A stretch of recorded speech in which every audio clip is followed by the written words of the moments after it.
Congratulations to the longest-serving leader in the history of the United States Senate, Mitch McConnell. Where are you, Mitch?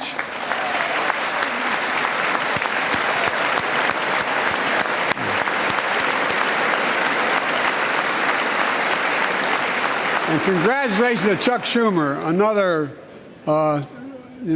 term as Senate Minority Leader. I think only this time you have a slightly bigger majority, Mr. Leader, and you're the majority leader. About that much bigger? Yeah. Well, I tell you what, I want to give special recognition to someone who I think is going to be considered the greatest speaker in the history of the House of Representatives, Nancy Pelosi.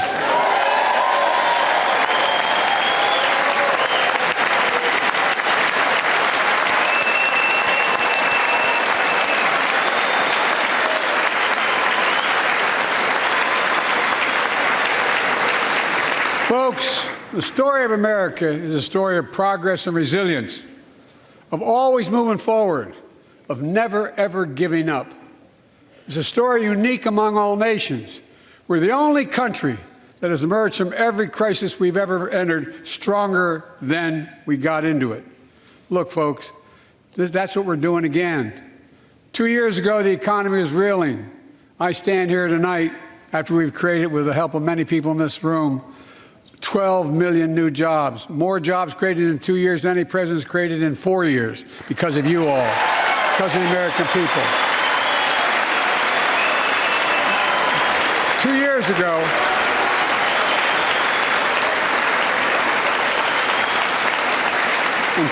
ago, COVID had shut down, our businesses were closed, our schools were robbed of so much, and today, COVID no longer controls our lives.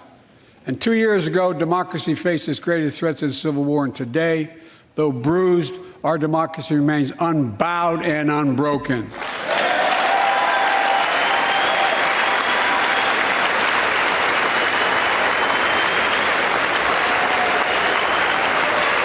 As we gather here tonight, we're writing the next chapter in the great American story, a story of progress and resilience.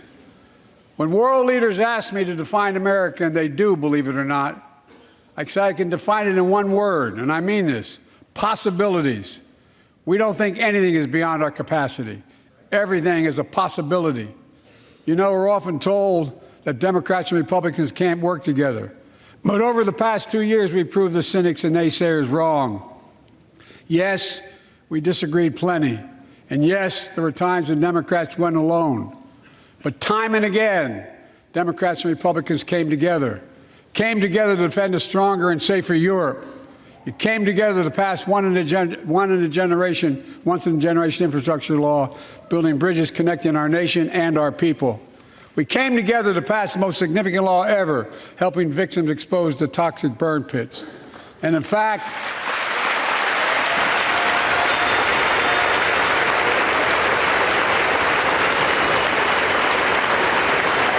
it's important.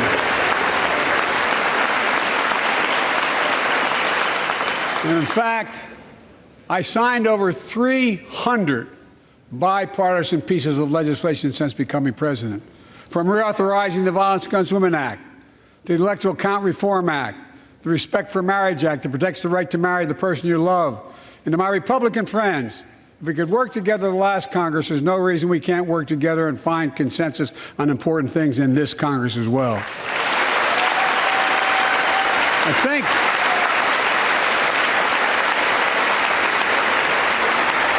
folks, you all are as formed as I am, but I think the people sent us a clear message. Fighting for the sake of fighting, power for the sake of power, conflict for the sake of conflict gets us nowhere. That's always been my vision of our country, and I know it's many of yours. To restore the soul of this nation, to rebuild the backbone of America, America's middle class, and to unite the country. We've been sent here to finish the job, in my view. For decades, the middle class has been hollowed out in more than, and not one administration, but for a long time. Too many good-paying manufacturing jobs move overseas. Factories closed down. Once thriving cities and towns that many of you represent became shadows of what they used to be. And along the way, something else we lost: pride. our sense of self-worth.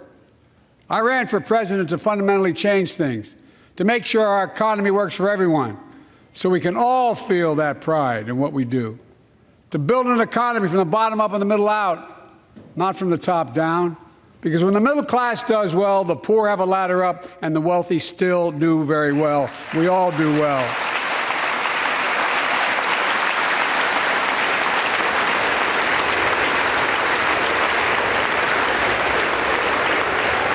I know a lot of you always kid me for always quoting my dad, but my dad used to say, Joey, a job's about a lot more than a paycheck.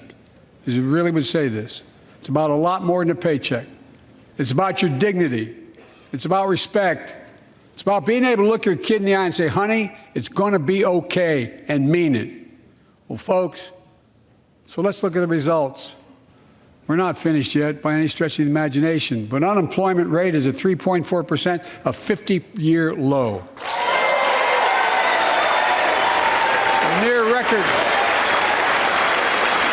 record unemployment. Near record unemployment for black and Hispanic workers. We've already created, your help, 800,000 good-paying manufacturing jobs, the fastest growth in 40 years. And where is it written? Where is it written that America can't lead the world in manufacturing? And I don't know where that's written. For too many decades, we imported projects and exported jobs. Now, thanks to what you've all done, we're exporting American products and creating American jobs.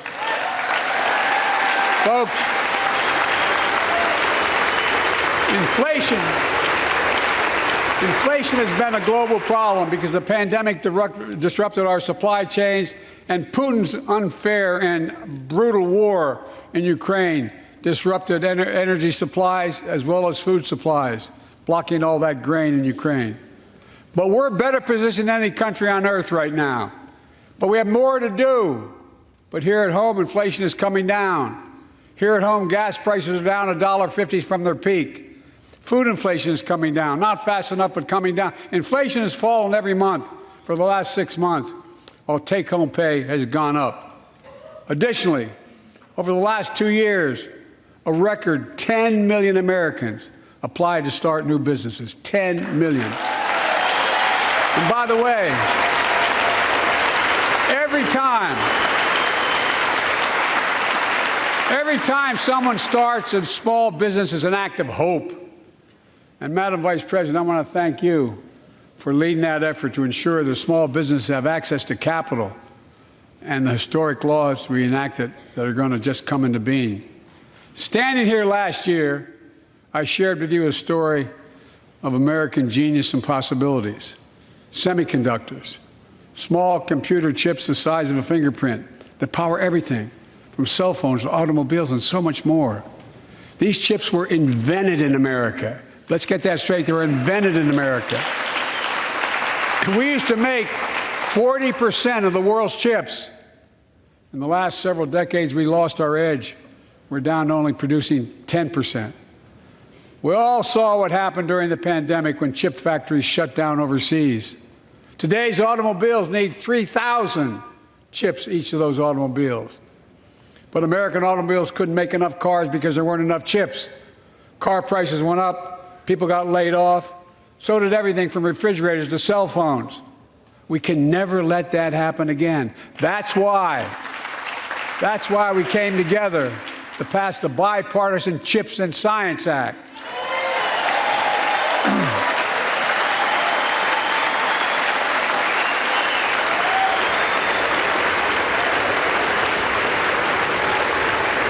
Folks, I know I've been criticized for saying this, but I'm not changing my view. We're going to make sure the supply chain for America begins in America. The supply chain begins in America.